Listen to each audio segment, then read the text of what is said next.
help us understand, there's metaphors all throughout the shack that sound so familiar, like you're saying, that he loves me and you don't want to go to church anymore.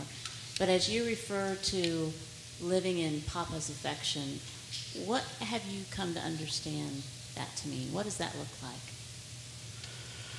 Well, honestly, I think it's different for different people. I don't think necessarily my experience is going to translate to everybody else's, but I do think at some level it means that we connect with the God of the Bible not as a concept in Scripture, not as a principle, not as a systematic theology, but we tangibly, whatever that means for us, and that can be different for each of us, but we tangibly connect with the presence of the living God, the living Christ. The old covenant promise was that in that day, no one will have to go to his neighbor saying, "Know the Lord, for all will know me, from the least to the greatest of them." And the writer of Hebrews says that day has come, that we all get to know him.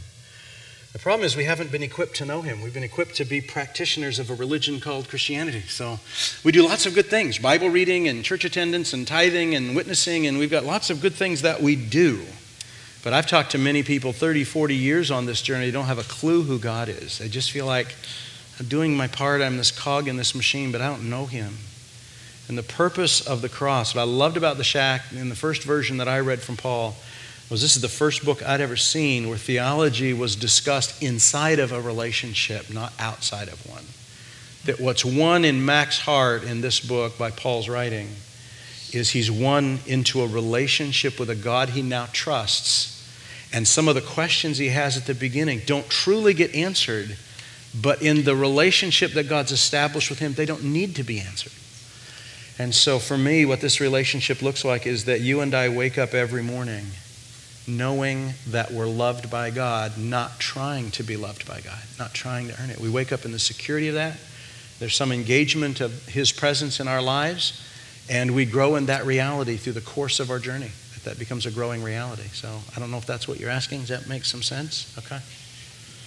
Wayne, when you say that, it's really interesting because you're proposing that some of the big questions that we think we want to ask God, when we get into that relationship, suddenly those start to dissolve. Those quote tough questions, especially in the shack where Mac is wanting that issue of his daughter, his family answered. And then in a relationship of love relationship, it starts to change. Yeah, and the way the book sets up, you've got a murderer. Yeah. He murdered his own dad, struggling with the murder of his own daughter. You've got a very interesting set of overlays that allow us to have this discussion.